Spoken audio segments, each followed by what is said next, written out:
Halo semuanya, kembali lagi bersama saya Michael. Di video kali ini kita akan bahas update market crypto. Kita nanti akan lihat secara makroekonominya maupun nanti kita juga membahas berita-berita terbaru di market crypto sendiri.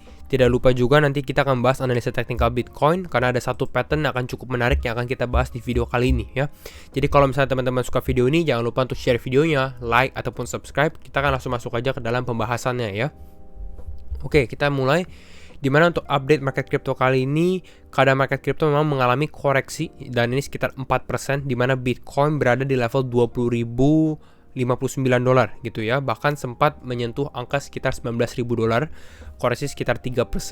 Kita lihat juga Ethereum ini mengalami koreksi 6% dan banyak altcoin memang yang koreksinya sangat-sangat signifikan, mungkin belasan persen. Kita lihat Avalanche, Matic, nanti kita lihat juga ya beberapa altcoin lainnya. Di sini kita bisa lihat apakah ada naik. USDC masih naik ya, Terra Classic USD masih mengalami kenaikan 800% dalam 7 hari gitu ya. Tapi kita tidak akan bahas USDC. Ada 0x, ada Synthetix, Monero, Leo, tapi sisanya banyakan yang mengalami penurunan. Nah, kita ada AVAX, Avalanche mengalami penurunan 12%. Kita akan bahas alasannya kenapa.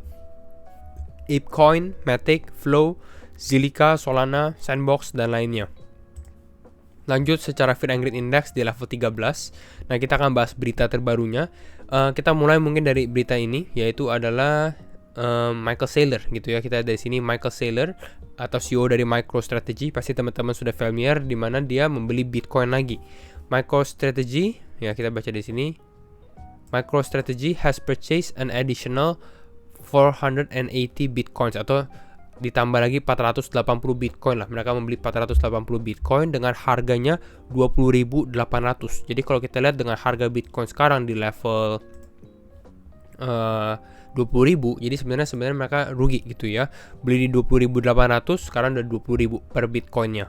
Tapi di sini dia bahas as of 28 June atau 28 Juni, MicroStrategy ini sudah hold sekitar 129.699 Bitcoin. Jadi cukup besar sebenarnya. Dia salah satu institusi atau perusahaan yang memang hold Bitcoin paling banyak juga.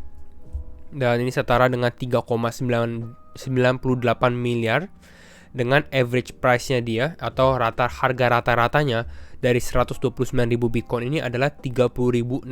Jadi sebenarnya dengan harga Bitcoin di 20.000 dia juga tambah rugi lagi gitu ya, karena harga rata-rata dari 129.000 Bitcoin ini adalah di kisaran harga 30.600. Pertanyaannya adalah kenapa si Michael Saylor ini tetap membeli padahal harganya Bitcoin lagi turun-turunnya?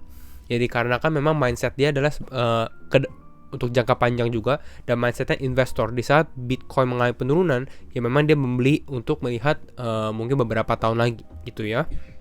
Dan biasanya sebenarnya ya banyak orang yang bilang juga kalau misalnya si Michael Saylor kasih tweetnya atau dia tweet, biasanya market crypto akan mengalami penurunan lagi gitu ya. Kita nanti akan lihat apakah market crypto akan mengalami penurunan juga nih, karena dia baru aja tweet tentang hal ini gitu ya. Kita lihat juga CZ Binance juga sempat bahas many may laugh at him, atau banyak orang yang akan ketawain si Michael Saylor sekarang gitu ya, karena memang kan yang tadi kita bahas bahwa harga Bitcoin yang dibelinya di bawah harga sekarang gitu ya, bahkan harga rata-ratanya di 30.000. Tapi dia bilang juga, but Saylor will get the last laugh in time, atau Saylor ini atau si Michael Saylor sendiri akan ketawa yang terakhir. Kenapa? Karena mungkin pada saat Bitcoin udah 100.000, mungkin 5 tahun lagi atau kita tidak tahu kapan gitu ya. Tapi nanti baru hasil dari investasi ini yang dia rasakan lah istilahnya gitu ya. Sekarang dia hanya untuk menanam terus. Jadi itu adalah mindset investasi, dan bisa kita adopsi juga mungkin dengan cicil atau dollar cost averaging untuk teman-teman yang memang tujuannya untuk jangka panjang juga. Lalu kita juga bahas tentang berita makro yang sempat lagi trending juga, yaitu adalah tentang GDP gitu ya, Gross Domestic Product GDP, di mana GDP ada launching harga GDP di Amerika. Tapi secara khusus kita tidak akan terlalu bahas karena ini berdasarkan si TED Talks Makro, dia juga membahas bahwa GDP data print yang kali ini tidak akan terlalu signifikan gitu ya. The market is unlikely to move based on it, atau tidak akan terlalu bergerak berdasarkan si GDP sendiri. Kenapa? Karena memang orang-orang sudah ekspektasi bahwa GDP Amerika akan menurun gitu ya, karena dengan inflasi tinggi, dengan earnings dan lain-lainnya gitu. Jadi mungkin kalau misalnya GDP-nya ternyata bagus dan lain-lain, itu mungkin market bisa pump. Dan memang hasilnya pun juga kita sudah lihat, GDP sudah launching, hasilnya adalah Di sini kita lihat dari investing.com, US economy contracts in first quarter, outlook fuzzy. Artinya adalah ya ekonominya berkontraksi ya. Jadi artinya mengalami penurunan lah gitu ya di kuartal pertama. Mungkin nanti akan signifikan adalah pengumuman GDP di kuartal kedua itu di bulan Juli. Nanti kita akan bahas lebih detail lagi tanggal-tanggal berapa yang cukup penting gitu ya di bulan Juli. Karena itu akan menjadi mungkin bulan yang besar dan mungkin penurunan untuk Bitcoin kalau benar-benar turun lagi itu mungkin bisa terjadi di bulan Juli kalau saya rasa gitu ya. Di sini juga lihat outlook fuzzy, artinya keadaannya masih fuzzy lah gitu, belum ada yang tahu dan memang tidak terlalu ada kebaikan lah gitu ya. Jadi mungkin nanti kita akan lihat beberapa bulan ke depan. Tapi intinya itu. Nah, salah satu yang membuat market crypto turun sebenarnya ini kalau teman-teman perhatikan ini dari whale calls gitu ya, dimana Three Arrow Capital yang sempat kita bahas ini udah terkena long liquidationnya dia di 20.073, jadi udah terkena likuidasi dan mungkin ini salah satu yang kenapa Avalanche mengalami penurunan juga. Kita lihat dari sini, nah Avalanche mengalami penurunan karena salah satu investor besarnya AVAX atau Avalanche itu adalah Three Arrows Capital. Jadi itu mungkin koneksi yang bisa terjadi gitu ya, dari Three Arrows Capital tidak bisa membayarkan hutang-hutangnya gitu dan bahkan terkena likuidasi. Tapi secara outlook, walaupun kita lihat wah ini berita bearish dan lain-lain, kita masih lihat kalau memang untuk jangka panjang saya yakin masih cukup positif juga untuk kripto gitu ya. Jadi tergantung time frame teman-teman itu di berapa gitu ya. Di sini ada tweet dari si Ryan Salkis dan cukup bagus juga, di mana dia bahas why anyone would bet against an asset that's taken repeated 90% beatings. Kenapa orang-orang masih mau misalnya bet atau lihat wah ini Bitcoin akan nol dan lain-lain gitu ya. Padahal Bitcoin ini memang sudah sering kali gitu, mungkin 2 atau 3 kali mengalami koreksi 90% and responded with 20 to 1000x gitu ya. Release is beyond me. Naiknya juga cepat, walaupun dia mengalami koreksi tapi naiknya juga cepat juga gitu ya. Jadi ini yang katanya dia. Dan sekarang kita akan bahas juga mengenai analisa teknikal bagaimana keadaan Bitcoin sekarang secara khususnya. Kita juga nanti Bitcoin dominance dan lain-lainnya gitu ya. Kembali lagi disclaimer on and do your own research karena ini akan cukup menarik juga untuk analisa teknikal. Setiap keputusan di tangan teman-teman. Untuk sekarang kita mungkin bahas lanjutan dari video yang terakhir ya. Kita lihat dari sini. Nah, video terakhir kita Bitcoin long atau short gitu. Kalau kita perhatikan di time frame 1 jam ya, kita kemarin analisa di time frame 1 jam. Kalau tidak salah di area di sini gitu ya. Nah, di sekitar area sini. Dimana kita lihat memang kalau misalnya Bitcoin akan bisa breakout, istilah kalau misalnya Bitcoin bisa breakout, ini akan cukup bullish untuk Bitcoin karena bisa mengalami kenaikan kembali. Tapi memang kalau teman-teman perhatikan dari secara grafiknya sendiri, Bitcoin tidak berhasil breakout gitu ya. Bahkan bisa dibilang ini ke reject gitu, ada rejection atau ada penolakan dan mengalami penurunan. Yang pertama ini dia sudah mengalami penurunan di bawah level 20.800 yang sempat kita bahas ini sebagai salah satu strong level lah, sempat menjadi support. Di sini ada resistance gitu ya, yang sempat kita bahas di sini. Jadi ini udah salah satu pertanda pelemahan. Selanjutnya juga dia sudah turun dari support yang garis yang warna oranye gitu ya, orange yang sempat kita bahas juga. Jadi ini udah lebih lagi tanda pelemahan juga untuk Bitcoin. Dan ini udah break dari falling wedge-nya juga. Jadi mungkin ini kita bisa clear di sini. Nah, oke ya. Kira-kira seperti itu. Dan sekarang Bitcoin ini berada di kisaran area 20.095 gitu. Bahkan ini tadi sempat turun ke 19 ribuan. Kalau kita lihat di candle 4 jam ya. Kalau kita lihat di candle 4 jam yang menahan Bitcoin sebenarnya untuk sekarang itu hanya di satu level ini saja gitu ya. Yaitu di area 20.080, 20.200-an ya, di area ini. 20.000, 20.200. Pertanyaannya adalah apakah Bitcoin bisa naik dari keadaan sekarang gitu ya, karena ini memang disupport gitu ya. Walaupun kalau saya sendiri tendensinya mungkin kalau Bitcoin breakdown kemungkinan besar kita akan mengalami penurunan lagi bahkan sampai ke mungkin 19.200 atau bahkan kita akan lebih bawah lagi atau mungkin bisa make new lows gitu ya kalau memang Bitcoin breakdown.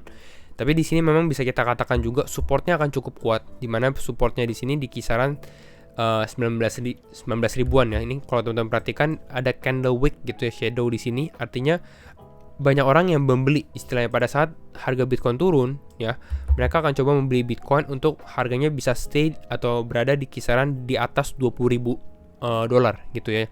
Tapi pertanyaannya adalah sampai kapan gitu, apakah bulls akan kuat untuk menahan momentum dari bears istilahnya, atau penurunan dari Bitcoin. Atau lebih baik kita sebenarnya mengalami penurunan dulu dan akhirnya kita bisa naik perlahan. Saya sendiri lebih prefer atau lebih memilih untuk jalan seperti itu. Kalau ternyata kita nggak kuat, kita turun dulu, tapi nanti kita mulai recover pelan-pelan gitu ya.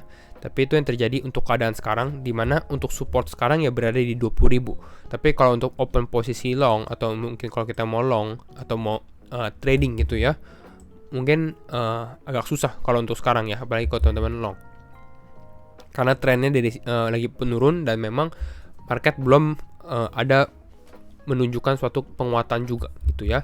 Ditambah kita akan bahas satu pattern ya, seperti kita mention di awal video, yaitu adalah pattern di sini adalah Adam and Eve ya, Adam dan Hawa, Adam and Eve, dimana patternnya seperti ini, mirip ya, dimana kita mengalami penurunan tapi ini lebih cepat kenaikannya ya, seperti segitiga gitu ya, naik. Lalu di sini ada kayak bottom, tapi ini rounded bottom, artinya ya sedikit melingkar gitu ya, tidak lancip seperti ini, melingkar lalu breakout ke atas gitu. Dan ini terjadi memang di Bitcoin gitu ya. Dan artinya apa? Kita akan coba lihat dulu, kita akan bandingkan gambarnya. Di sini kita mungkin buka grafik baru yang lebih clean ya, yang lebih bersih. Nah, mungkin ini teman-teman belum bisa terlalu melihatnya gitu ya, karena mungkin ini kita harus lihat secara inverse gitu. Ada yang suka juga pada saat kita melihat inverse, artinya ini dibalik gitu ya grafiknya. Jadi kalau misalnya kita lihat ini naik, artinya kita mengalami penurunan. Teman-teman bisa cek di harga sebelah kanan, dimana harganya kalau kita naik ini kita mengalami penurunan, sedangkan kalau kita turun ini kita mengalami kenaikan. Ini hanya untuk mencari perspektif baru dan memvalidate apakah perspektif kita benar gitu ya, biar tidak bias. Nah, kalau kita perhatikan dari grafik Bitcoin sekarang, ini akan cukup menarik di time frame 4 jam ya. Teman-teman lihat di sini, mana ya? Kita lihat dari sini. Nah, ini penurunan ya, terus ada kenaikan lagi di resistance line gitu. Kita bisa lihat dari sini ada penurunan, lalu ada kenaikan lagi di resistance line. Oke. Lalu di sini ada rounded bottom. Ya, sampai hampir sama seperti ini ya, pembentukan Adam dan pembentukan Eve istilahnya. Nah, pertanyaannya adalah, kalau seperti ini menurut pattern, ya memang kita akan breakout dari sini, lalu kita akan breakout, ya kira-kira path-nya atau perjalanannya seperti ini, kalau memang benar-benar ini terjadi. Nah, artinya kalau kita lihat di dalam inverse chart atau chart yang bisa dibilang kebalik gitu ya, ini salah satu perspektif, artinya mungkin dengan grafik ini ya, Bitcoin bisa mengalami penurunan lagi gitu ya. Bahkan kalau kita cek targetnya gitu ya, kalau dari pattern ini, dari sini mungkin ya, kita cek ke resistance line-nya mungkin di area sini. Kalau misalnya ada breakout, ya breakout ini dia sekarang berada mungkin di kisaran level 19 ribuan ya, 19.800, 20 ribuan. Kalau dia udah closing di atasnya, dia breakout, terus dia kembali retest di sini, ya mungkin ada potensi kita tes lagi kembali ya ke area sekitar 18.200-an. Ya ini target awal, kita nggak tahu apakah dia akan lebih turun lagi atau tidak, tapi memang patternnya seperti ini gitu. Jadi ini adalah perspektif baru juga. Nah kan, ini grafik yang sebenarnya gitu ya, dimana kita ada sempat turun ke bottom, ada recover, ada pembentukan rounded bottom. Tapi kalau seperti ini kita bisa aja round trip dari sini naik, kembali lagi turun lagi ke bawah sini gitu. Jadi ini harus kita perhatikan juga ya. Jadi cukup peringatan lah untuk teman-teman. Kita lihat juga untuk Bitcoin dominance bagaimana untuk sekarang. Kita Bitcoin dominance. Nah, kalau di candle 4 jam kita bisa lihat ya, sempat kita bahas kemarin Bitcoin dominance-nya sideways, tapi kalau kita perhatikan sekarang sepertinya Bitcoin dominance sudah memilih alurnya ya, atau jalannya, yaitu kita mungkin nggak akan tes di sini dan malah kita mengalami kenaikan. Ya, artinya mungkin kalau misalnya Bitcoin dominance mengalami kenaikan, ada kemungkinan Bitcoinnya mengalami penurunan, tapi altcoin turunnya mungkin lebih dahsyat lagi gitu. Hanya sebuah probabilitas. Jadi kira-kira itu untuk analisa market crypto hari ini. Jadi kalau teman-teman suka video ini, jangan lupa untuk share videonya, like ataupun subscribe. Dan sekali lagi, thank you semua for watching, and see you in the next video. Bye-bye.